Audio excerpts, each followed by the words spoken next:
It's about being present when you need to be. When I'm with somebody, I'm there 150%. And it doesn't matter who it is, whether I'm volunteering on a board or I'm chairing a committee, take my son to a Jets game. I'm not on my phone. I'm not half distracted because I don't want him to remember that. Yeah. Right. So good.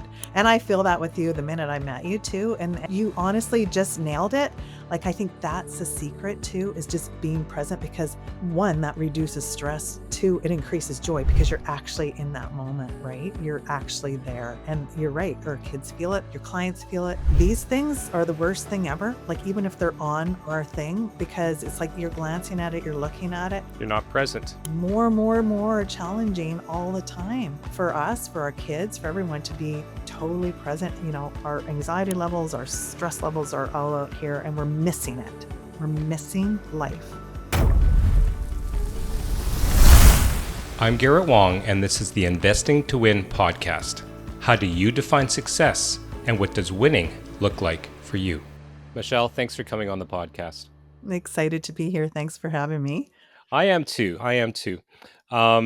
You don't really need any introductions, but we'll take this like a regular podcast. I'm just very honored that you took some time to spend with me. Why don't you start by giving the audience sort of an introduction as to who you are? Okay, sure. I'm Michelle Cameron Coulter, MC squared for short, I like to say. Just a really brief background. I know we're going to dive in a lot more, but grew up in a blended family of 10 kids, had a tremendous fear of the water, failed my first level of swimming 4 times, and went on to be an Olympic champion in the pool, no less, in synchronized swimming. And so that was a journey that I never expected. I talk so much about, like, we all have so many fears. What happens when we let go of those, and what can happen? Just a little bit more. I'm also a mom of 4 amazing now young adults. And yeah, life is full. I've taken a lot of the lessons that I've learned through sport, the ups, down roller coasters, and I know we get to dive into some of that now. So I know you said don't go too far, so I'll just Well, I know dip it's the just toe in. it's so funny because like we've met before and talked a little bit in the green room, but we had a chat audience a couple weeks ago, and Michelle is so genuine, but to hear a gold medalist Olympian just say, "Yeah, kind of won a gold medal," and I mean, so we're talking about I think it was Seoul, right? Yeah, Seoul, Korea, 1988. So a 88, little and while ago. then yeah, 6-time world champion. I mean, it's just a resume like no other. And we're going to dig into that because I think the way I wanted this interview to go was just to kind of talk about obviously we'll go through your humble beginnings, but just what it takes to operate at that level, right? I Mm. mean, I believe so. You're in Alberta, I'm in Manitoba. Yep. Um, were you the first The in first Al Alberta? the first Albertan to win a Okay. summer Olympic medal. Yeah, which I didn't know until someone told me after, which is kinda cool. So, That's an incredible milestone. So yeah, congratulations. Yeah. Wow. and so honored to be in, Alberta Sports Hall of Fame, Canada Sports Hall of Fame, and then the International Aquatic Sports Hall of Fame, so that's kind of very cool. Yeah, and as of 3 weeks ago, TED Talk speaker, Yes. amazing. So audience, I'll put all of this into the show notes. You have to hear Michelle talking about, that subject, which we'll get into, in a little bit. So let's dial back because for me to hear that an Olympic gold medalist in synchronized swimming failed her first swimming test and had a fear of the water, like, unpack that for us. Yeah, for sure. Actually, when I look back, it's crazy when I think about it because I was so quiet, shy, a really sick kid. I was in and out of the hospital. They didn't know what was wrong with me. I had low energy. I was fainting all the time. And I look back now as an adult, and I know it's some of the stress that I was in as a kid. So yeah, my like I shared a little bit earlier, my mom was on her own with 4 of us, and I think just those childhood things of what it was like growing up. My mom was amazing, but you kinda hang on to those things, and then met my dad, who is a chiropractor, and I always joke that he kept me in line in more than one way. He was, like, amazing. And with that, he had 5 and then they had 1 together, so having that many kids, like, being safe and knowing how to swim. My mom had witnessed her cousin drowned, and she's like, "Not even an option. No one's allowed to go near the pool or the lake or whatever unless they know how to swim." And I literally I was so afraid of the water. I don't know where this fear came from, but, um, yeah, failed 4 times, and then 4 yes, times, yeah, wow. I cracked my chin open on the 4th attempt because I wouldn't jump in the deep end, and it literally knocked it out of me. It's crazy, but it's just like, "Oh my god, this isn't so bad," and went from that to then, falling into the sport of synchronized swimming. I didn't even know what it was, like, we had done swimming lessons then as far as you could at that point. I was 13 and my one sister Marie, who started the same time as me, was 12, and they dropped us off to go try out, and they were waiting thinking it's gonna be a half hour. Like 2 hours later, they come out and these 2 little wet rats are like, "Okay, we made it. We gotta be back at 5 the next morning." And so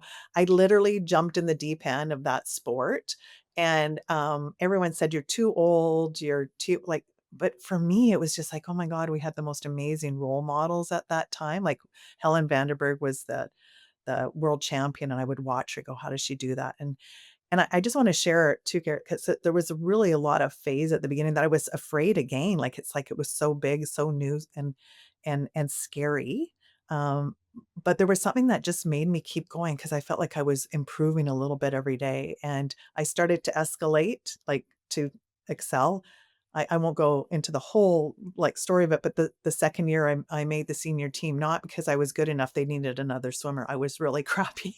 I was just like that fear factor again, I didn't wanna let anybody down, so I started to, like, you know, get ahead, move ahead, and I never swam to try and beat somebody, which sounds really weird, but it was just doing better, and the results started to come, and, coaches would say, "We didn't realize you had that much potential," and yeah, neither did I, like, there's no way. But the other thing that was so big is it started to strengthen me too, because that sick little girl started to build strength and endurance and do things that I didn't think I could do, so it started to build that mental and physical strength, so it really changed my life in so many ways, so When you say that, you started late, I mean, I think everybody knows what synchronized swimming is, but what's the normal path for somebody to excel in um, the sport, even at an amateur level? well, see, and I have really heavy duty thoughts around this too, because I think sometimes kids can get involved in sports so early and so intense that they burn out. So to me, it was almost an advantage because and I don't know that you could start quite that late now, but it was almost an advantage because there were girls that had been swimming 5, 6 years already when I started, so I was, like, behind, but they Did were you said you already were 13? Is I that was right? 13 when I found the Okay. sport, and a lot of girls are quitting at that time, which is really sad, but they're kind of burnt out. It's a very intense sport. So there's kind of I think there's a beautiful balance place, but for me, it was so new and there was this drive to, like, keep improving. Like, if the coach said, "Do this," I did that, like, so, um but that's one of my messages always too, like, don't let somebody tell you're too old to do something or you're too young or whatever, and we'll talk about that too as we'll dive into my parents and stuff, like, my mom started her last company at 75, like, we're never too old, we're not too young, like, if you have this thing, something pulling inside of you, like, Yeah. it can be scary still, but don't let that stop you from what other people think is the norm, right? Yeah, I don't think anybody has a right to, tell us that fire in your belly is really what's driving anybody, whether Totally. it's an athlete or a successful entrepreneur. Um, I look at I mean, we're both in Canada. We were just talking about, our horrible loss to the Winnipeg Jets last night, but I won't go there, even though now it's recorded. Hockey is one of those things where you have late bloomers as well, and yet you see Mhm. so many, I'll say it, parents pushing these 5, 6, 7, 8 year olds. And then you see these super talented kids quitting in high school because they want to play pickup hockey with their buddies, Yeah, right? I mean, I think that's part of what you're talking about. yeah. You know what? If there's one message that's so important is that especially kids starting sport, the foundational part of it is to have fun. It sounds crazy, but they if they're not enjoying it, they're kids. Like they've gotta, enjoy it. And yes, it's work, and yes, they're figuring out like pushing boundaries of what they're capable of doing. But that community is huge, the friendship is huge, going through challenges, wins and losses together is huge, like, how they deal with that. So, if we put too much focus on high performance and go, go, go, hard, hard, hard, like, it's so easy to suck the joy out of it, right? And that they miss a huge part of it, and that's, to your point, why I think so many, kids that are doing extra practices at 7, 8 years old, and you know what? There could be the person that, doesn't have the best talent in the world, but goes further because they're so passionate about it, and I do believe that some of the most naturally talented athletes don't go as far as they can because, like, there's Yeah, crazy no, formula, right? Like, there's we could easily have another 2-hour podcast separate on pay to play, nature versus nurture. Like yeah. super interested in all of that because I mean I see it, right? I mean, we're in Canada, we see crazy hockey parents and we see that all the time. But so I mean, was synchronized swimming back then what it is today? Like were you fighting any kind of sport predispositions or things like that? Or was it an emerging sport at that time, or was it already fairly established? So when I started, it wasn't actually an Olympic sport yet. So the Okay. first so I started I use eau de chlorine, so you really can't tell how old I am. It's like because it was a lot of years ago. But yeah, it was an Olympic sport when I started. We had world champions, etc. So it really, once a sport makes the Olympics, it's kind of on a world stage. And the year that I competed, so 84 was the first year I had an opportunity to be in the tryouts. I knew I wasn't good enough at that point.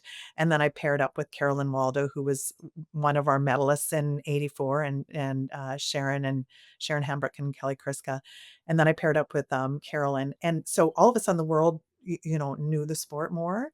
In '88, there were only 3 gold medals that came out of that game, so there was a lot of pressure of us going a lot of pressure going in at '88, but there's also the world also was now very familiar with that sport. But it is sidebar, it is kind of a really crazy sport because the hours are insane.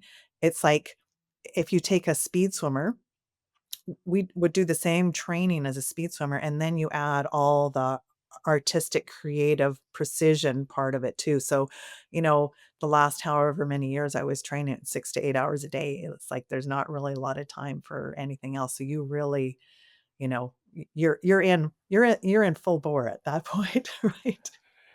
I don't want to ever say one sport is harder than the other, but in your TED talk, you described trying to run a race with your holding your breath. Yeah. Why don't you tell the audience what it's like? Because I think you said 60, 70% of the routine is underwater. Yeah.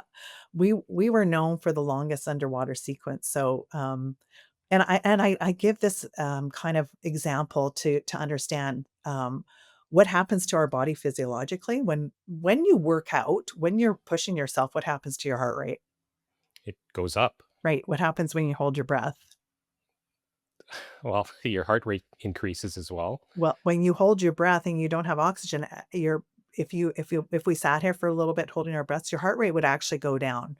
Oh, So okay. yeah, so it goes down. And so what happens in our sport is that, okay, I'll take our Olympic routine, for example. Our first opening sequence was a minute. That's like running as hard as you can, holding your breath. Let's say you're standing on the deck, you're getting ready to go. Do you think you're a little nervous? You're not gonna have air for that long, Of right? course. You try not to think about it. So, but what would happen is that if I'm standing on the deck getting ready to go, my heart rate's maybe around 160, a little bit escalated, right? Or, you try and get it low before you start, but there's that natural Of adrenaline. course. When you dive in, our heart rates would go down. We wore heart rate monitors. It would go down to around 40. And then 40. yeah, and then what would happen, and you're exerting, what would happen is as soon as you take that first breath of air, it would zoom up to where it would have been if you weren't holding your breath. So it would go from 40 to like Okay. 180. So I used to have a challenge of passing out. My body would actually go into convulsions. So we like it sounds brutal, but you train that routine. As you train it, the peaks go down. And as you get more fit for that routine, the peaks go down. But it's a crazy sport. Like I think there was something on YouTube that went a bit ago about, a swimmer who the coach noticed she wasn't responding. She was at the bottom of the pool and because she had actually passed out. And you think, it is a crazy sport because 'cause you're pushing your body, but you're not giving it the oxygen. So the training, you can't fake a training day. Like you've gotta go through stretching your lungs out like you would stretching to go for a run or a workout. So it is a bit of a crazy sport that way too. So I always wonder if it did anything to my brain cells. So essentially, I mean, like you've got nothing on a Navy SEAL. Like seriously, like they Mm. would be like, "Oh yeah, we can hold our breath underwater, but we can't do synchronized swimming." Like this is crazy, Well, Now you that I'm see, hearing this. I love sidebar, but Martin Short's Saturday Night Live, SNL, if you've not seen that one, it's probably one of the best ones, and Martin Short says like, "We need some time, I'm not a really strong swimmer," but everyone gets in the pool and they try synchro, you get your legs up, but imagine you don't touch the bottom, you make it look easy, which is the essence of excellence too, is making it look easy, right? So, we would train that routine through 3 times in a row with a weight belt on. Let's ca overload training so that when you took the weight belt off and you only had to do it once, like, you have the capacity to do it at that point. So, I mean, I imagine your part of the training is just how long can you hold your breath even not under exertion? Is that Yeah, part we of it too? yeah, they used to do that, and if I knew do you know the I think it's called Wim process where it's this amazing breathing process. I didn't know that back then. I could probably going through that, I could hold my breath probably a little longer now if I went through the actual warm-up process of it, but, now I'm trying to remember the question that you asked me. No, just whether you had to literally just hold your Yeah. breath for minutes at a time just for training. Yeah, we would do unders with lots of drills and unders, like, which means that you're under the whole length and doing, like, boosts, which are pushing your legs up, spinning, like, repetitions Yeah. of those through the lengths. I remember, I'll tell you this story, the 2nd year I was swimming, and we would just do like, straight unders without adding extra things, and this girl who was a little bit of a, um I don't even think she realized how tough this was, but she held me under at the end of the length, and I just went, "Oh my god, I think I'm gonna die." I used to have dreams of Poseidon Adventure. I don't know if you remember the movie Poseidon Adventure. Yes. Nightmares of not coming up for air. But yeah, we definitely would train, stretch out the lungs, but it is also dangerous too, like knowing the signs because you can pass out. So they stop seeing how long because it is, dangerous. So we know we trained. We didn't just dive in and do it 3 times in a row and with a weight belt on. We worked up to that, Right. worked up to that endurance. So Wow. Yeah. I mean, this is on obviously YouTube, but for those on Spotify and Apple, I've been shaking my head the whole time listening to Michelle. Because I mean, I've interviewed athletes before, but this is like on a whole nother level just because of the complexity. There's a lot of people listening and a lot of people who've seen Olympic athletes. My burning question is, at what point do you think you have a shot? Like, at what point is there like, "Hey, I'm doing this. I think I can actually qualify, make it, never mind medaling." I mean, what does that look like for an athlete? wow, what a great question. And I think it's probably different for everyone, or for me, it came at a point I shared a little bit about my parents. My mom I'm tying these 2 stories together because there's all of a sudden decisions that you need to make, right? So, and and my mom was always such an incredible inspiration, but she actually worked for the airlines for a bit of time, and that's the only way we would have traveled with 10 kids. Could you imagine? So we would she'd pick a destination. She was like the first Amazing Race. She'd pick a destination. We'd split up in teams. We'd stand by to get there, and you never knew Oh, who was wow. gonna this is before cell phones, so think about that. So it was a really fun adventure, and then she'd have an envelope of money. I think she was the first Airbnb too, 'cause it's not like you're gonna stay in a hotel with 10 kids, right? Right. So she would find a house that was, for sale and then present them with this envelope of money to just rent it for the period of time that we were there. So imagine how incredible these adventures were as a kid. And we were gonna be going on this trip, and it's like, "Pack your carry-on, we don't know where." And, my coach said, "Well, if you go, you're not gonna make the team." And it was just like, and so I did not work as hard as I could have. I went on the trip with my family, which I will never regret that, it was priceless. When I came back, I had moved ahead of half of the girls on the team, and my coach kept her word, I didn't make the team. So that's when I knew, "Okay, I've got to decide. I've got to give up some of the other things in order to." And when I started to see the results I was getting and coaches saying, "Oh, we didn't realize you had that much potential," it sometimes comes from other people seeing it in you before you will in yourself. Very, very often. And then there's a thing inside that kind of goes, wow, if I can do this, maybe I can do that. I will share that after that second year on the team, I Mhm. this is probably one of my most prized possession. I got it's like the most improved swimmer award. It was just like and this little trophy sits by my medal because I think I got, "Oh my god," like, I didn't know that I had that capacity, That's right? crazy. Yeah, so those little wins and kinda going, "Okay." And then I had the opportunity to try out for the Olympics, and I knew I wasn't there yet, but to have that opportunity, it was like literally asking the question to myself, what's the difference between trying out and going for it? So I was one of 5 pairs in the country that got to try out, and that experience in its own was amazing. And then after '84, when I paired up with Carolyn, um, that was, like, such a reach and just really every day, like, diving in if I had to do 5 times something, 6 times something, and there was just this drive to always, do better, and, we won our first world championships against the odds, and I'll just tell you this story because it's pretty this was one of the big shifts. I remember before going to the world championships, and we were training, like I said, 6 to 8 hours a day, and my coach stopped me in the middle of a drill we were doing. These drills were very fun because 'cause you're under the water, and she's correcting you on a mic, and you're in the middle of doing a drill, and she'll stop you in the middle of it, and she's correcting you, and you're still holding your breath, and you're like, "Do you know how long I'm still underneath here?" And I remember coming up, and she looked at me, and I thought, "Okay, what did I do?" And she said to me, "How would you do it if you were already a world champion?" Wow. And that just shifted. It shifted so much in my head at that point because I remember thinking, "How would you do it if you were already a world champion?"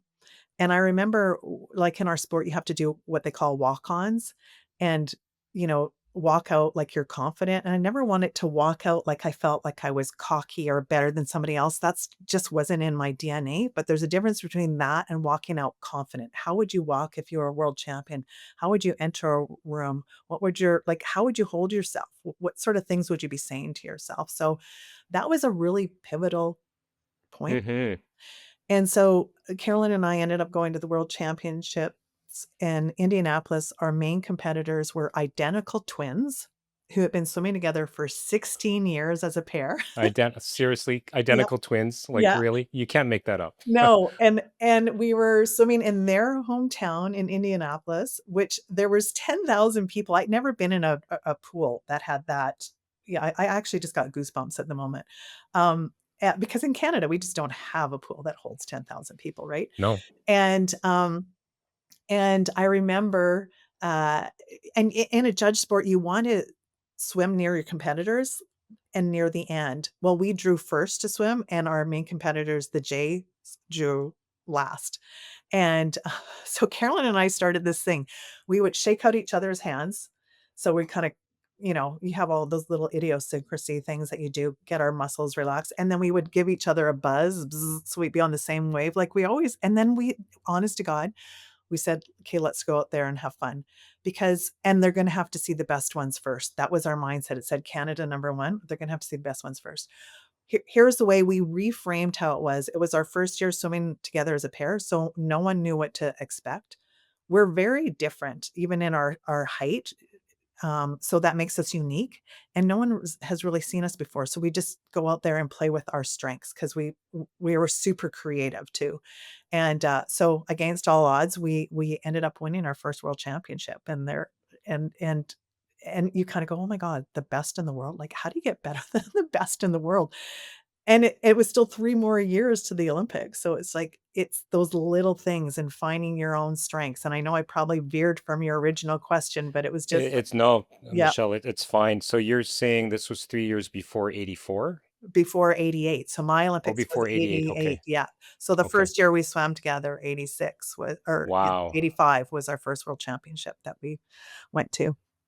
Yeah. So, I find it so a lot of unless you're playing on a very, very big team sport, which is something in and of itself, a lot of the Olympic sports are very individual, right? Like, Mm. even if you're a sprinter and you're doing a 4 by 100, you still have your individual events. Mhm. What is it like to have to mesh and, sorry for the word, but sync with your partner on so many different levels? Oh, that's such a great question, and we do have the individual parts. We had compulsory figures and sync. Carolyn and I, it was funny because that was one of our strengths is that we really got along well. Like like there was always compromise, but it's like you need to work through challenges because you can't work against each other at all. You really need to like figure out your stuff. Like I she laughs about it because I remember one day walking to practice and I'm usually a little bit more of the chattier one and she she said, "What's up?" I lifted up my glasses and I said, "You're getting on my nerves." She just started laughing because that was out of character for me to say that at all. Like you spend more time with this person. Sure. We our warm-ups were incredible, like, we would get in and we would, like, swim lengths totally in sync. We would do all of our drills in sync. We could do our routine through without music in sync. We just had this super heightened awareness of each other to be, you know and our coach said even in the later years, it was crazy because we would make a same mistake at the same time, and she's like, "Did you guys plan to change that?" And we didn't even know we both did it. We did, like and it's like, wow. So, it's also like, how do you find that not losing yourself and bringing your uniqueness into it and creating that teamship that can work through a lot of stuff together, right? So and then you also rely on your own individual strength too, because I'll share with you, I'll fast forward a little bit to the Olympics because half your mark is your individual compulsory figures that you do. And at the Olympics, I'd never seen anything like that where the bleachers were full for the compulsory figures. And it was right after, I don't know if you remember 1988, our first gold medal was Ben Johnson. Yes. No, yeah. I mean, I was in high school, Yeah. So and, everybody was riveted to it, right? well, Of course. and it was devastating, right? And the reality of when you look back at that now, the pressures, and we all have choices in life no matter what, and Yeah. those choices have repercussions. But being at the Olympics, like I found out about Ben on the way to the dining center when a mic came into my face saying, "Did you hear about Ben Johnson?" I'm like, "What? Like, did he get hit by a truck?" And the whole idea of steroids, I was just like, I don't even, that doesn't even register in my brain of Right. understanding. And I joke saying, "Well, maybe styrofoam, but, so we could float either." But anyway, like, so much pressure because we were favored going in at the Olympics because we had then won, 3 years in a row consecutively world championships leading up to the Olympics, and every year I'm jumping a little bit here, but one of my things is I believe that competition makes us stronger. Like, the Jays brought in the best, out of us, that was the Twins, and vice versa. Like there's no complacency. You keep improving all the time. And they actually a pre-Olympic meet, they beat us for the first time ever right before Olympics, like months before the Olympics. So it's just like sharpening that sword. What do? You come back and you look at what you need to do, focus on your stuff. And but anyway, yeah, at the Olympics, Ben Johnson had happened. We were just starting to compete. Then all of a sudden, like because we were favored, the media was on us tremendously. Mhm. Does this put more pressure on you to bring the gold back for Canada? You're like, Yeah, "No, but if great. if you keep asking me, like, it's gonna have an impact." And I remember the day of compulsory figures, the bleachers were full, and this is like no one comes to compulsory figures. It's like you have a panel of, like, 10 judges and every person swims out, black suit, white cap, does the same compulsory figure, and then swims out, you get your marks. One of the things I did that I was so grateful for that I did all the years of training is I took the hardest thing and I made it my favorite thing, like something that I really didn't like and I made it my favorite thing. Well, my favorite thing was the highest degree difficulty figure that we had, which was castle. I'll come back to that in a second because when we are doing compulsory figures, you're swimming out, this whole crowd is watching. That first morning, I'm like, "Oh my god, it's the Olympics, Ben Johnson, the pressure," and my head wasn't where it needed to be. And in that morning, by the end of half of those figures, I had pulled Carolyn and I down by my points. I was sitting in 4th. So, because my brain wasn't where it needed to be, I was costing us in that moment. And so I remember going back to the village and going, "I just wanna fall asleep and wake up and it's a new day," because we had the other 3 compulsory figures in the afternoon. And I remember when we went back in the afternoon, the first one was the what I call the castle figure, the one that I made my favorite, and I went out and nailed it. But it was just like it tested me on shifting that mindset. It's because it's so easy to let all the other stuff in, and then we start drowning literally, right? So that was like such a shift. But then Carolyn, she's counting on me, I'm counting on her, so it's like really this you're bringing both your strengths together.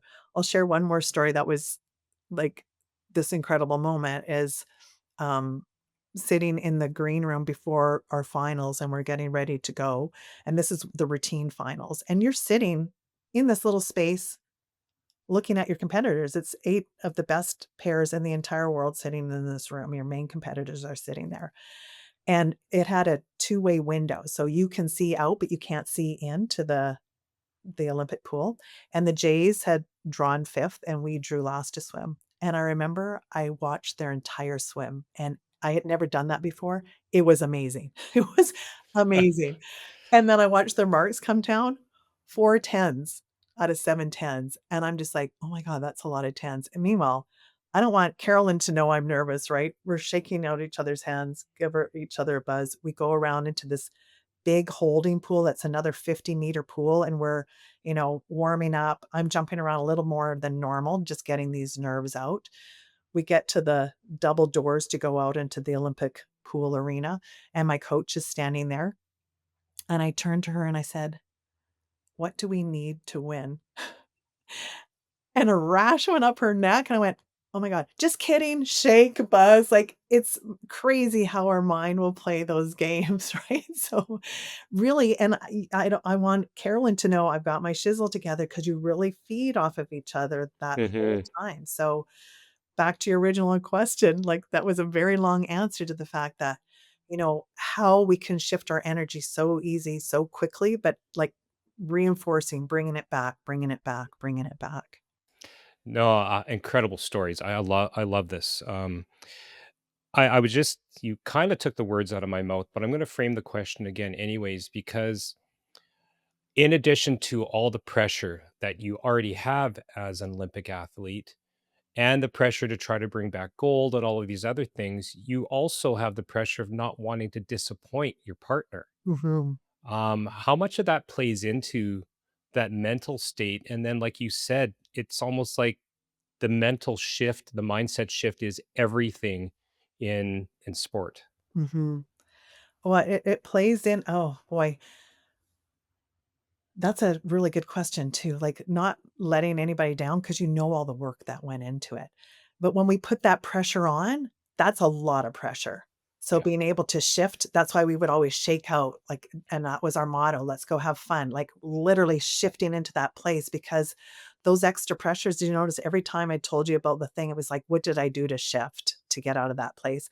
You can't be thinking about those things. When I asked my coach, "What do we need to win?" That's not the thing to be thinking of. It's like, those aren't the things. It's like being present where you are, like letting go, like seriously working on it sounds crazy, but having fun in that moment is crazy. You're like, yeah, right. Yeah, right. No, like really, like go for that because you've done all the work in that point.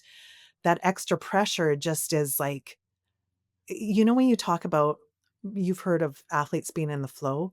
In the flow is that place where it's light and it sounds crazy, but there is an element of magic and fun in that place. It's just like because that pressure isn't there. When you I let believe they call it like in the zone or whatever, yeah, right? we Like, let yeah. go of all those things that you can get into that flow.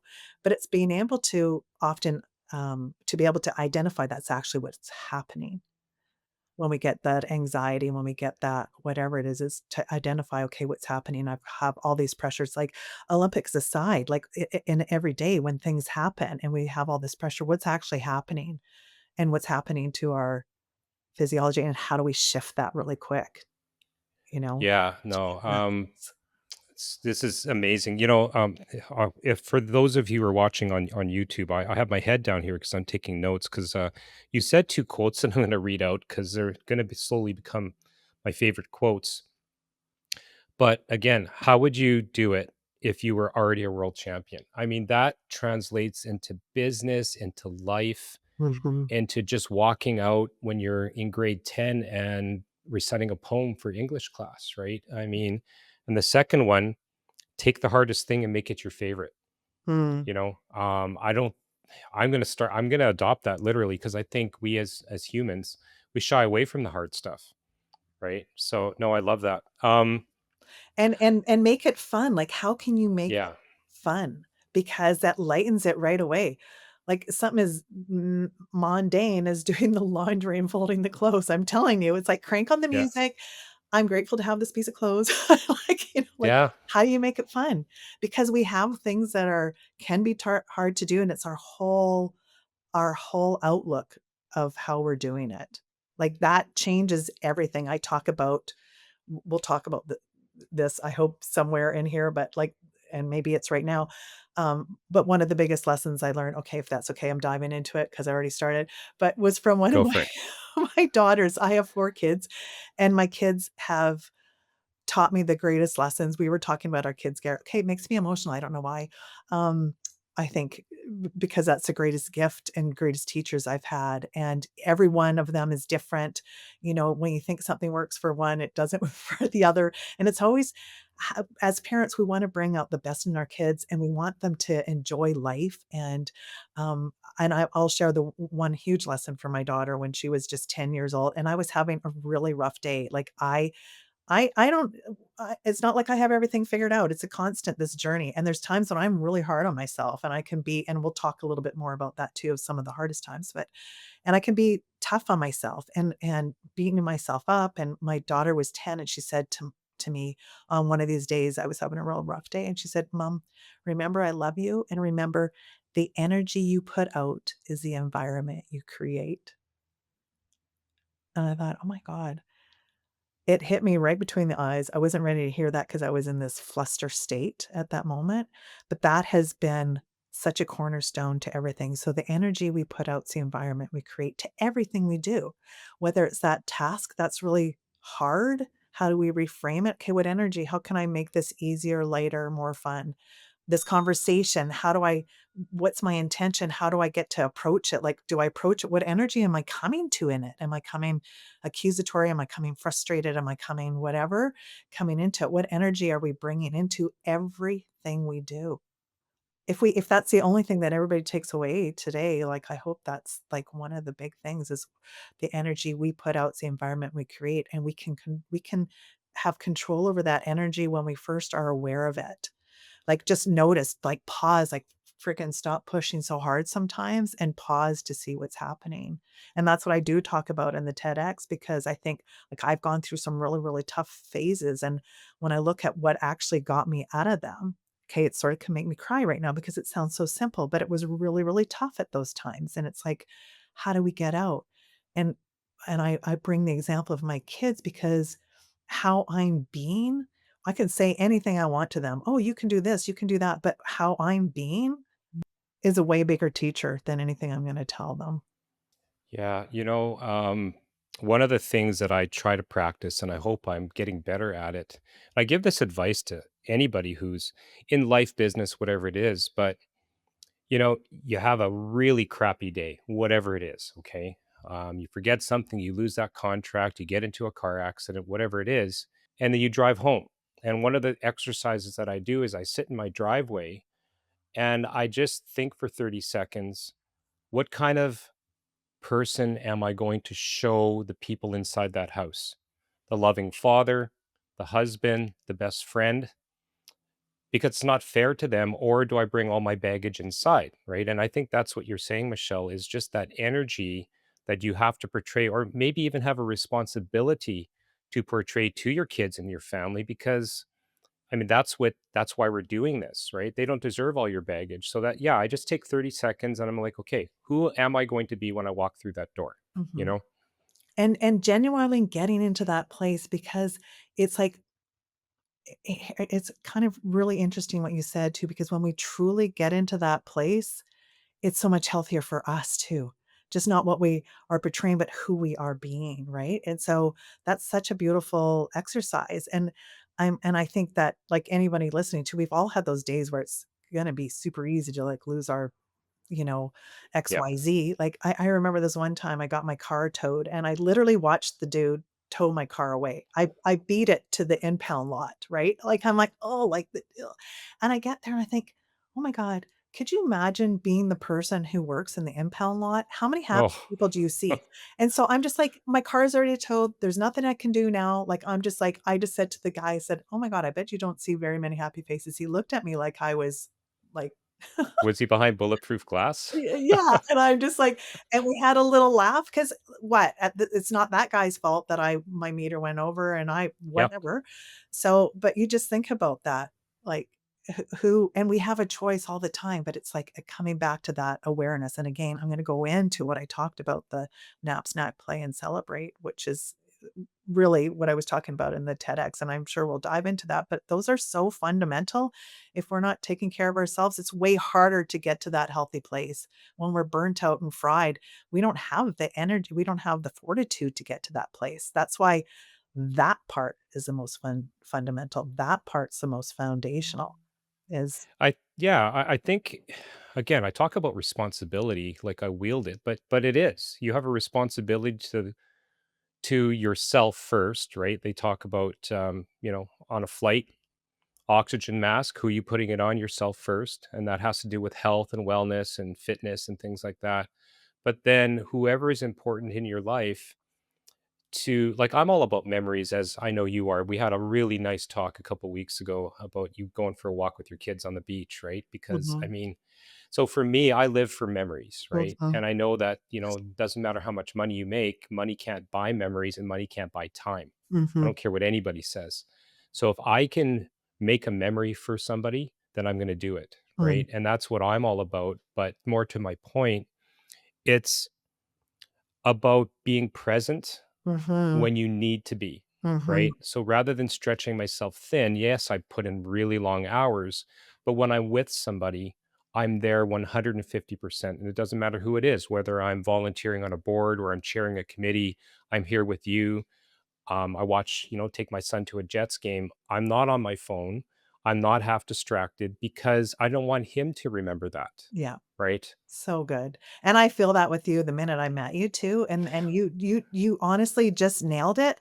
Like, I think that's the secret too, is just being present because 1, that reduces stress, 2, it increases joy because you're actually in that moment, right? You're actually there, and you're right, our kids feel it, your clients feel it.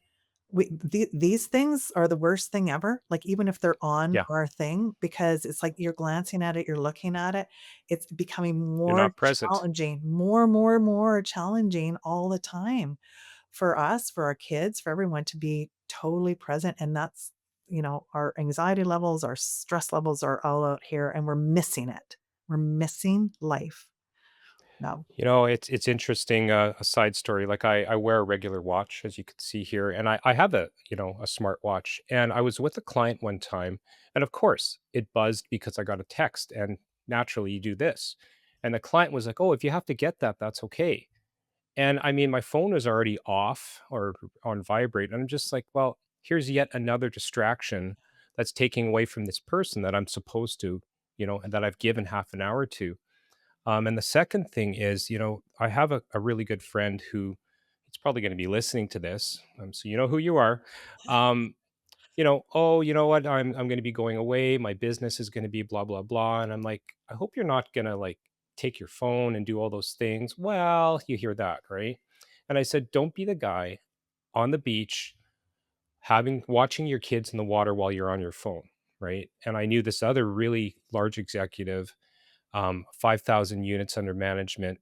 And he said to me, "Well, it's okay. I take my laptop." Like, they were going away to the Caribbean for 2 weeks or something. "I just do all my work at night." So, like, are you really unplugging and are you really present? Yes, you Mm, took the whole family out for a beautiful vacation, but what are they going to remember? mm, Dad was on his phone. mhm, Dad was on his laptop at night, mhm, right? That's it.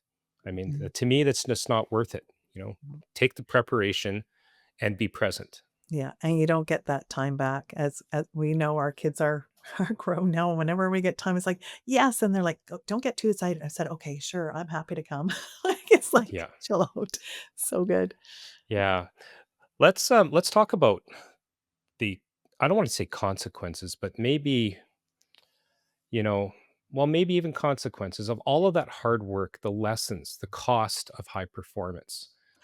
Any thoughts on that? Well, and I did wanna dive into this one for sure because there's, expectations. There's the expectations we put on ourselves, on what we think others are putting on us, and I talk quite openly about this now too because I hid behind it for so long. I actually dealt with an eating disorder the last 5 years of my swimming career and 10 years after because I was so hard on myself and just felt like and it was triggered by one coach saying something, but I know it's way more than that. Like a coach that said to me, "Oh, you're getting fat." Well, you're training 6 to 8 hours a day, so it's just like, how do you manage that? And I and I know now that it was a deeper sense of unworthiness that I had somewhere from early childhood, I know. In saying that, I never told anybody about it. Like, I was like I think about what my body went through to perform at that level and how hard I was on myself, and then after Olympics, it should have been I was doing all these amazing things. I was by myself and kind of beating myself up. Because here's one thing, you excel at something, that was what I focused on. All of a sudden, it was like I'm in the deep end and everything's new, and there's this expectation of being able to speak at this event or do this thing, and it's just like the pressure that I put on myself was crazy. And I'm not alone because we all, when we're in new situations, there's this pressure that we put.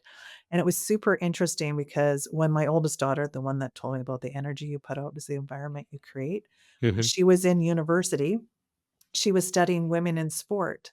And she phoned me and she said, "Mom, they're saying that, like, I can't even remember the percent of of women in high performance sport that have eating disorders." She said, "Is that true?" And I took a big breath and I said, "Oh my God, yes. And let's talk." And it was the biggest gift to have that conversation with her because I did not want my girls going through it, and I saw signs of it. As much as we try and take that pressure off, it's crazy how much pressure, and it's not just women. It's like I've gotten so many messages about this now because I and the first time I publicly shared anything, I was at a huge women's conference and everybody's like, "The mindset to get to podium and all these things." And I'm like, I need to tell you the truth is that there's this pressure that doesn't need to be there. I couldn't really talk to anybody about it back then because if you didn't have all your shizzle together, then well, you're not the right person to be on the team to be going Yeah. there, right? But really, we need to talk about these things and pressures because there was way better ways to deal with the pressure, right? And that is the worst when we feel like we can't talk to anybody or we're alone, and you're really not alone in these pressures. So having that conversation with my daughter, then finally for the first time ever sharing at a women's conference, and it was so scary to do because I felt like, there was so much shame attached to it and feeling like then I didn't deserve what I had done, and I shared the story of, and I have it in I'm gonna grab this if you're okay. I gotta grab this because Sure. it's Yeah. exactly what came to my, wallet right here. I was literally, standing in the shower and in tears, and I just saw this. Oh, stop sign. Yeah, in my mind, I just Oh, in your mind. I'm Okay. like, "Just stop, like, stop." It was impacting my kids. They didn't know really that's what was happening, but it was impacting so much of how hard I was on myself. When I shared that story at the women's conference, honesty, there was that one dry eye only because every single one of them related at some level. Everyone's shoulders went down. It was like this big release of being able to say, I don't wanna put up this facade anymore. I don't wanna feel like I have to be this perfect superhero and have all my shizzle together. Because guess what? Nobody does. And this is the impetus or catalyst to this whole imposter syndrome. Like, it's Yeah. okay to feel like we're not good enough. We're learning. We're, like, in new environments. We're stretching our comfort zones.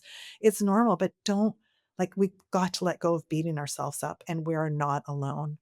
And then I, read the book Worthy with, Jamie Lee Curran, who the stats in there are 80% of high performers have imposter syndrome, 80% plus, and over Wow. 91% of women and girls don't like their bodies. Like, that's insane. And so, 1, let's talk about this and let go of those ridiculous expectations first that we put on ourselves that we think everyone else has on us. It's not true. It's like we've got to just, I know it's not as simple as that, but it's the first step, like, looking at what happens when we're so hard on ourselves. So, I didn't share that for years, and I ended up on the first Bell Let's Talk. I don't know how many years ago it was. I went on live and I just thought took a lot of courage to just kinda going, "I'm gonna just spill and just share everything that I'm feeling and going through," and because I don't want anybody to go through this, and it just exploded. People just saying, "Oh my god, thank you for sharing this. I felt the same. I didn't couldn't talk to anybody." And I had another hesitation because I was afraid I didn't know how to help people. If I shared that, how can I help them? Because I didn't want that felt like such a big responsibility too. And I got to let that go as well because just having the conversation is enough to start taking that pressure down, to have that conversation and kinda go, "You're not alone, and you don't need to stay here," and what are those steps that we get to do to start moving through that? And that's the whole kind of I only touched on it in my TEDx, but really that nap, snack, play, and celebrate is really fundamental, and having safe places for real conversations is really important because imagine when you take that ridiculously huge weight off, you can breathe and you can actually soar and have way more fun with what we're doing, like, way more fun with what we're doing. So many lessons, Michelle, there. So many lessons. Pressure. I mean, again, entrepreneur, teenage girl, it doesn't matter who. Like we all put pressure, but to your point, I mean, I can name 10 really good friends right now. I'm not going to do that on air here. And I think over half of them are having issues with their teenage daughters with eating disorders. Like when you say 91%, I'm not surprised. I mean, it's ridiculous that it's And that high. and Like it and should not be like 10, but exactly, and not just our daughters, but it stays.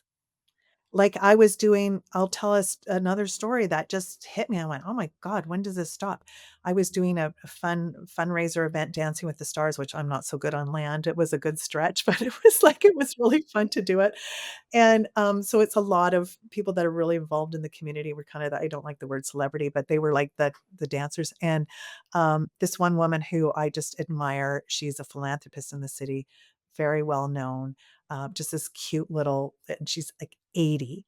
And she came out and she looked amazing. She came out in this outfit. She goes, "Does this make me look fat?" I'm like, "Oh my god, like, when does that stop?" Like, and so I say, like, when I saw the stats that Jamie Lee Curran had in her book, Worthy, 91% of women and girls, but there's also, like, a super high percent of men too that is just, like, it's everybody. It's a ridiculous epidemic, and that's why you see plastic surgery. Why like, at a yeah, young age, and it's like, I'd recommend eau de chlorine, but no, it's like, but, it's like letting go of what we think we're supposed to be, all of a sudden, there's this space.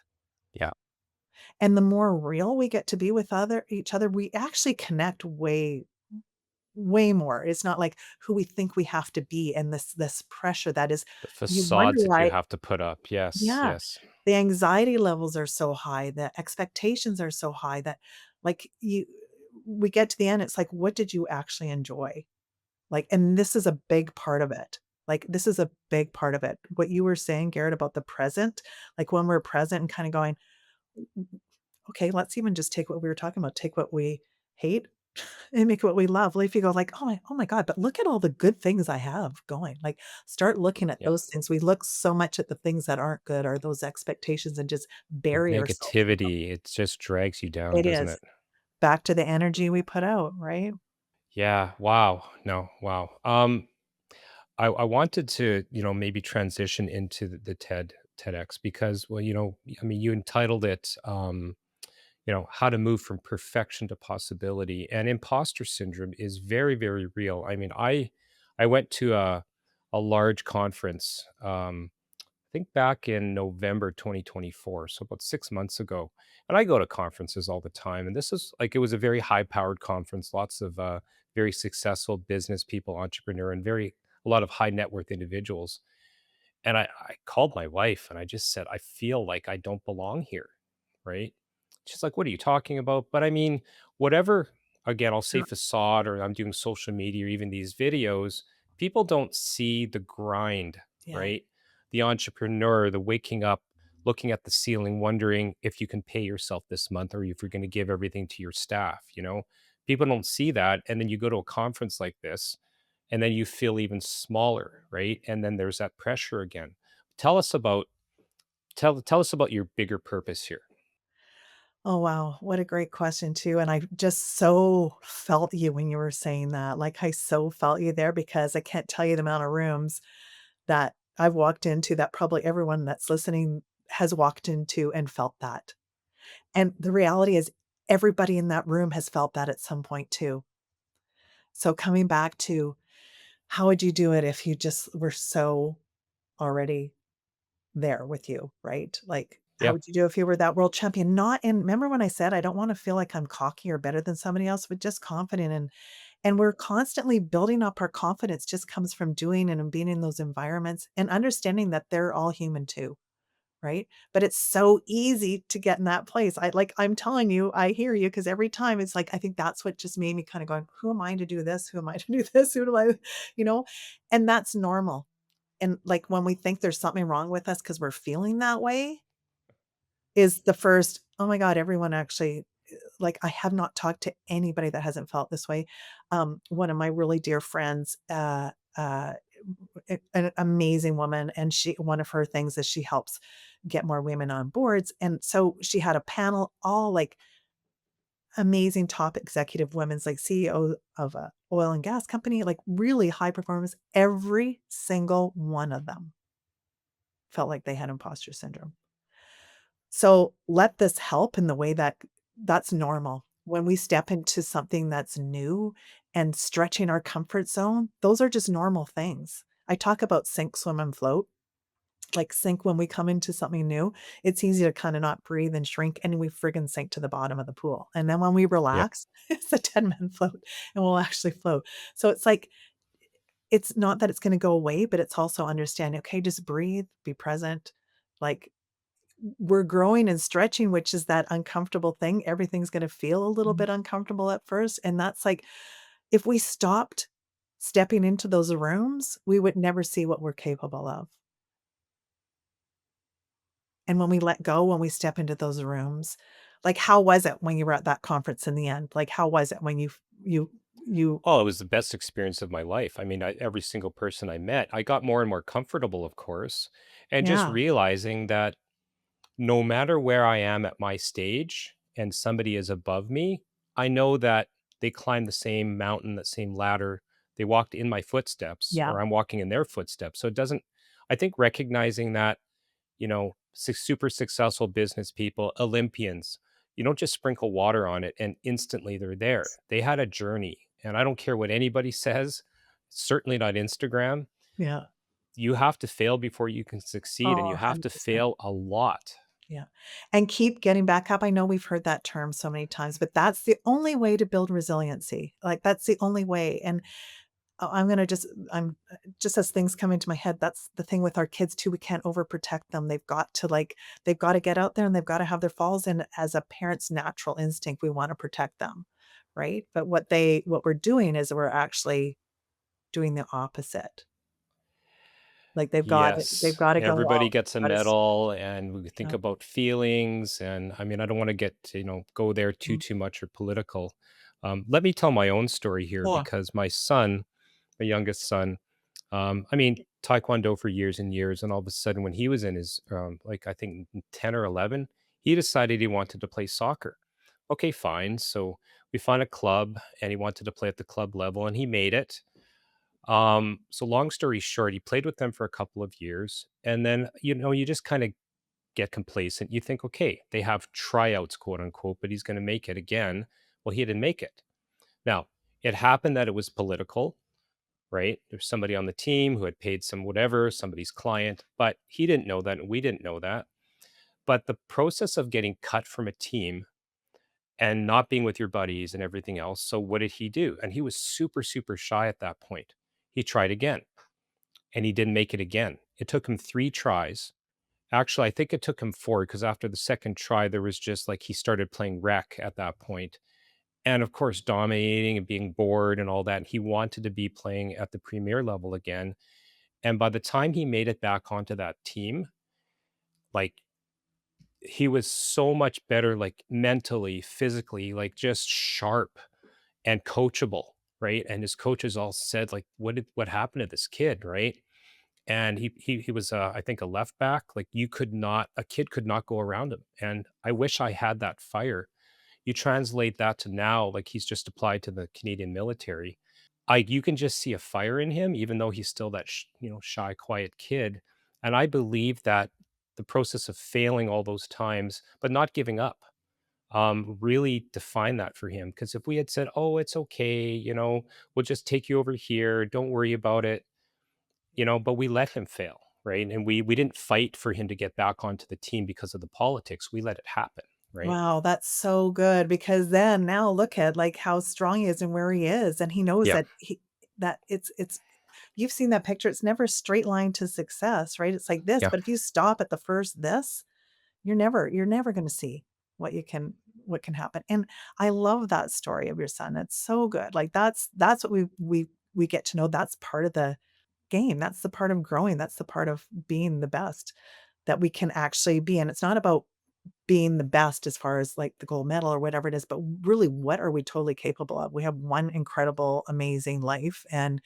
we can slam back down and just kinda be complacent, or we can go, "Okay," and you said, "Where to get that from?" You, like, watching what you're doing to get back up and go. Well, you'd like to think so.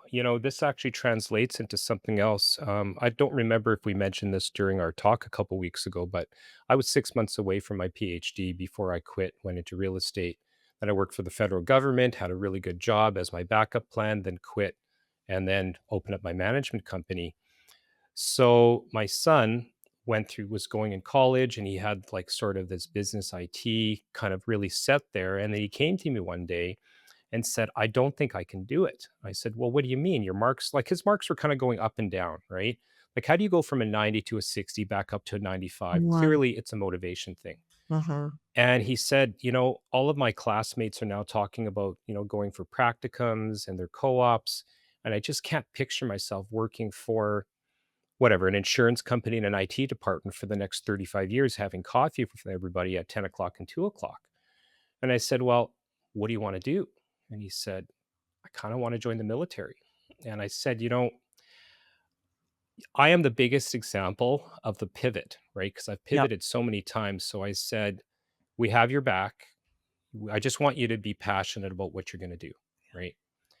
And I don't think he would have had the courage to even speak out like that if he hadn't failed before, because that teaches you what you really want, mm, right? Not what so everybody good. else thinks you want. Oh my gosh, so good. That's 2, like, such beautiful examples because he kept going with the sports because he knew he loved it. There was something inside. You can't that's from here. Yeah. And like, because we can push so hard sometimes, and that's why, like, being present is so key because listening to, "Is this really what I want?" And not being afraid to change. It's not giving up or failing, it's kinda going, "Is this really what makes my heart sing?" Right? And Yeah. is this really like, you're not gonna stick through all that stuff unless that's why I keep coming back to the fun, there's some joy, there's something in there that sparks that fire that when you Yeah. go, "That fire's not there." Like, Yeah. that That fire's not fire right there. down here in the belly. Yeah. Yeah, and we could go through life I've heard the term having your ladder up on the wrong building, right? It's like Oh, yeah. right? I like that. I've never heard that. Yeah, like, you can be climbing, climbing, and get there and going, "Oh my god, do I even like this? I don't." And look at I've, like, It's never too late to change that either too, I wanna say. Like, it's never too late, like, so anybody who's listening, you're just kinda going like, "What am I supposed?" No, it's just like, just checking in with ourselves. There's gonna be tough parts in anything that we choose, but checking in, like, how like, when it's all said and done, does this make me feel fulfilled? And, like, I'm using my gifts, and I'm, like, I'm loving this even through the challenging stuff that I'm building resiliency around, but do Yeah. I actually, you know, love this? Yeah. No, that's a great segue, Michelle, into your definition of possibility, because I'm fascinated. Like I listened to your TED talk a few times, Oh. possibility versus perfection and not waiting to get there. What is possibility? Define that for the audience. Oh, that's a great question. You'd think I'd have it nailed down. Possibility is just exploring, inspiring possibilities. That's the name of my company because it's just like, what is possible? We don't know until we more than dip our toe and we got to get in and go and play and find and see and let go of expectations and let it be messy. Like possibilities happen when we're sometimes in the middle of something that we don't even know. When we let go of those expectations, possibilities come out of it when we let go of those, right? So, possibilities are everywhere. Like, it's like, what is it that you see? You don't even know when you're at the beginning of something what's possible until you keep going. Like, that's that little trophy. I didn't know what was possible, right? And it's just like, "Oh, wow, if I can do this, maybe I can do this." Yeah. Um, uh, I think Go ahead. yeah, I wanna share a story of how I changed the name of my company to Inspiring Possibilities because it used to be called Gold Medal Inspiration because I believe we all have gold medal potential. I still to my core, like, and it's like in so many different areas of life, we have multiple gold medal potentials. We all have so much possibilities. And um, the name of my company changed at probably one of the most challenging times in my life. I was expecting our fourth baby. Um, our marriage wasn't good. My husband had lost his father. We were hospicing him. Um, Lost our company, lost our home. Everything was like the worst of like testing us in every way possible. And I didn't think we were going to make it through together. And I remember when I finally had enough money to get a car, and I had one of my really good friends. Oh, I haven't talked about this for so long. Who made sure we had the funds to keep my kids in their sporting activities because I knew that was the healthiest place for them to be. Um, and for us, it's my husband's also an Olympian. It's never been about podium. It's about really sport is so much more than that. And for my kids to be in that healthy place. And I remember driving to the kids to school, and they thought I had a minor heart attack with my fourth baby when I did have her. There was so much stress and pressure. So I'm driving them to school. My youngest one is now 2. We were renting a house, and, a fight broke out in the backseat of the car, and the kids are like, "He touched me first. No, you touched me." And I mean, those of you with parents, you know how that happens. And I just thought, "Let's just change the environment in here. We haven't gone on a family vacation. My mom was always so resourceful. We'll figure it out. Like, let's talk about this. Like, where do you guys wanna go?" And I'm thinking, like, they were 10, 8, 6, and 2. Where do you think they're gonna wanna go? Like, Disney? Disneyland, right? Of course. Well, they wanted to go to Mexico, a little Oh, fishing village where you and I first met when we Zoomed, yeah. where my birth dad lives, and they had met, kids that lived in a shanty right behind them. And they had a soccer ball, some toys. They didn't speak the same language, it doesn't matter, like, our words are only 7%, but they made friends with these kids, and so I'm driving to school and they're like, "We wanna go we'd love to go back to Mexico, and can we bring some toys?" And this whole, like, thing started in the backseat of the car, and what if we just shared what we had, no one would be without, and then what if I got our friends to share? So I'm like, this whole thing transition the energy in the car, and they get out, and Alyssa, the 10-year-old at that time, is like, "Mom, we're gonna need a plane." And she gets back home. Our house is still in boxes because 'cause we're renting a house. She comes upstairs, and she's got this little CD, Billy Gilman, and he was on Oprah years ago. He is 12 years old, and he sang this song, One Voice, and I won't sing it, but some kids have and some kids don't, and some of us are wondering why. Mom won't watch the news at night. There's too much making her cry. A thousand prayers, a million words, one voice was heard. And she goes, Mom, we could call it a gift of love. And I'm like, okay, so here I've told my kids they can do anything, blah, blah, blah. And so what happened from that moment was pretty magical. I phoned a friend of ours who also had 4 kids, and her husband was one of the founders of one of our airlines. And I said, "Hey, the kids have this idea. What do you think?" And she said, "He's coming back from New York. Come in." We literally played Hooky from School. The kids presented their idea, played the song, and they turned around and they said, "You have a plane." And my mouth Wow. dropped because I didn't know how we were making rent. And meanwhile, I'm just going, these miracles were happening. In 6 weeks, oh, in 6 weeks, we ended up having 70 kids from 22 schools that collected love toys, so something that meant something to them, gently worn shoes, school supplies. Another of my friends who had 4 kids, her husband worked down in Mexico, and we were in touch with the women of the Army, of the Rotary, of the Navy, and organized all the orphanages and special needs schools. We had the plane for 36 hours. It was stuffed to the hilt with loved these packages of love toys and, oh, um, gifts for the kids. And when we went and visited all the schools, just seeing the kids all connect with each other, it wasn't about the toys, it was that they knew they were there and that they even cared that they were there. And it was the most amazing, magical thing. And on the flight home, I remember I wanted to capture this, and all the kids wrote little notes of what this meant to them on, like, the little barf bags and the little lunch bags, and, they all had, like, one bag that they brought slept over. Each of them had a parent that came with them. Like, what came together in 6 weeks was the most amazing miracle. And they did it a second year because a woman that ran an orphanage down in Mexico heard about what these kids had done and said, "Could you come here? Because if you guys can do this, what can we do in our own backyard?" And they learned about biosens, water filtration systems, because they wanted to do something sustainable. That's when my kids taught me. We didn't know how it was gonna happen, but it was gonna happen because the vision was bigger than us. Inspiring Possibilities, that's when I the name of my company changed, because Inspiring Possibilities is about every one of us when we don't put on those barriers of what's possible. This miracle happened in the midst of us not even knowing how we were making ends meet, and this beautiful miracle happened. Yeah, it's just asking why not Yeah, instead of I can't. yeah. It's How can those words, Yeah, right? How can I, yeah. right? How can we make this happen? Yeah, it was Yeah. magical. It, So, and possibilities is everywhere, and that's why, like, I restarted my podcast too, Inspiring Possibilities, because I that's part of, like, eating for me. It's fuel, like, hearing stories of inspiration because, I don't know if you've heard of the guy, well, of course you have, Zig Ziglar, who's like, yes. Yeah. Zig, the godfather of mindset, and someone said to him, "Oh, that inspiration stuff doesn't last, it doesn't work." And he goes, "Yeah, you're right. It's kinda like a shower, recommended daily."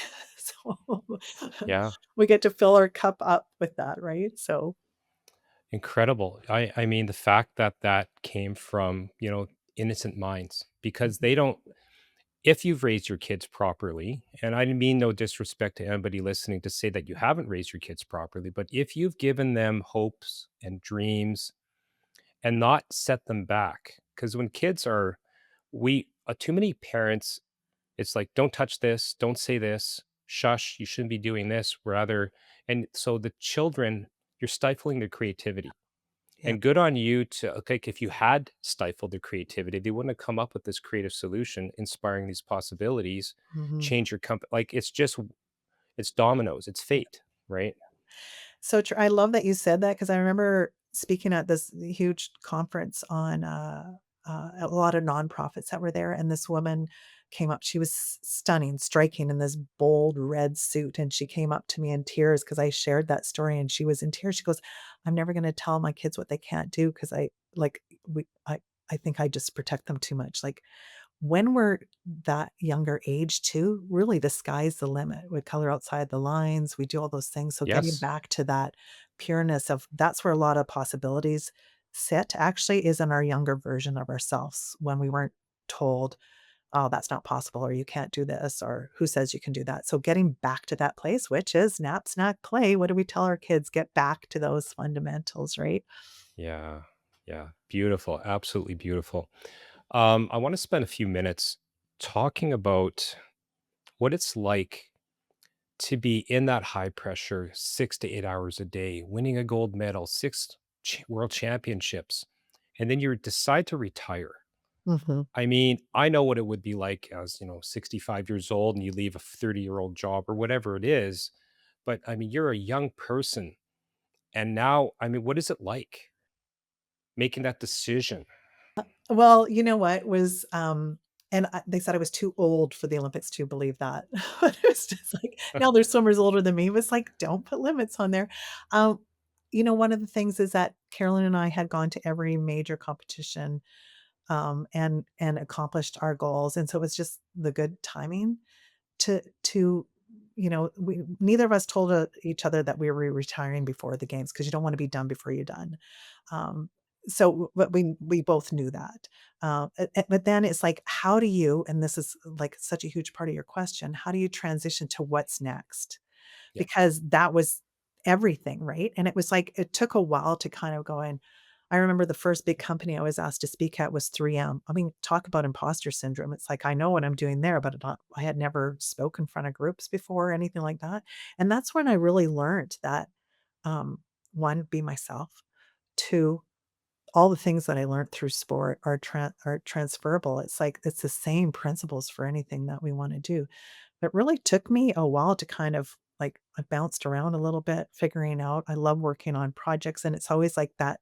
I like having something where I see a change, where I see a difference, where I see inspiring possibilities and creating those results. So, yeah, it's been an evolution, and that's our lives. Like we're not stagnant. It's always changing.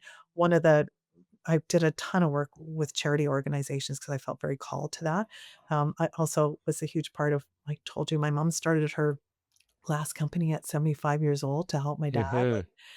Helping entrepreneurs step into what they can do is like a big passion of mine, and it's all this part and creating a community of support around that too, like inspiring possibilities. I started these Inspire Action Pods, so it's like IAM, inspired action and momentum. When you're in an environment where you can create that, that's I love that. So, I don't know if I totally answered your question, but it was a challenging transition to figure out, Yeah, "Who am no, for I? sure. What am I doing?" But being a parent was, like, the biggest gift, but also I knew for me doing stuff outside of being a mom that filled my cup too was really important to have something to Yeah, celebrate. no, I think because I had Lori Boschman and some other, ex pro hockey players on the podcast, and I asked the same type of question because, you're on the road, you're traveling, I mean, similar to you, 6, 8 hours a day, and I think the second part of my question as well is just not what are you doing next, but mentally, Yeah. you're used to operating at, like, Mhm. a super, super high level. There has to be, I guess I'll dare say, a letdown a little bit, Oh, yeah. because it's like the day after, you're like, "Okay, I'm not going to the pool, I don't have an 8-hour workout." Yep. And let's say that you've chosen your life job, still, Mhm. it can't be anything can't be harder than what you've done. I guess I'm trying to dissect what mentally what that feels like. Yeah, having a purpose and something to drive towards is, like, probably one of the biggest shift, like, feeling like you're doing something that you can see the difference on.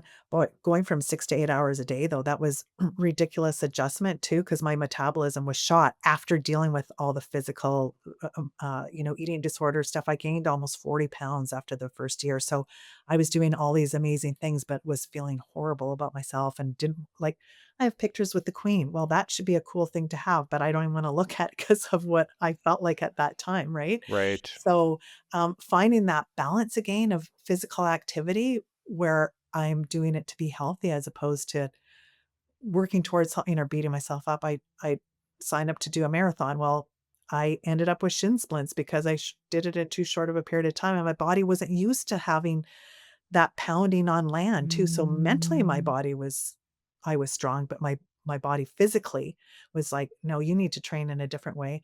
But I also didn't want to be physically, like, I'm in the healthiest place ever right now, but I didn't wanna be in a place where I had to work out 6 to 8 hours to feel good. You don't need Right. that much. So that was a big adjustment physically, and then mentally and emotionally finding something that was fulfilling is a big part. And we all have those chapters. Like, I love that you related it to, like, when you retire or you get let go from a company, then all of a sudden that's what you've always done.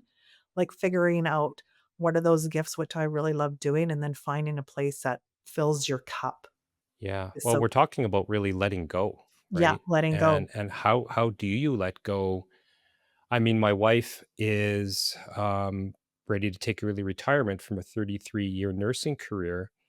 And of course, it's all those things going through her mind. What am I going to do next? Do I have to redefine myself as a nurse? Am I not like, she's been a nurse since she graduated, like since she graduated high school at 17, came to the city here. She's from a small town in Western Manitoba. And so that's your identity for more than half your life, Mhm. right? And then all of a sudden it stops and you're trying to not only figure out what are you going to do next? Am I going to be happy? Can I make ends meet? Like there's all this pressure Yes. and yet, if you can just let go and sort of let life happen, inspire possibilities, maybe more people would just be able to embrace what they truly want to do. Yeah, and I think that, one of the thing that's just coming to mind right now is just play for a while. Like, play and have fun and try different things and, like, see what kind of and that we're not a label, we're not just that thing. Like, to play, find out what you love. Like, it's like, there is a TEDx, this gentleman who talks about retirement and the 4 kind of phases of retirement. It's such a great TEDx, we maybe we'll find it and pop it in here too.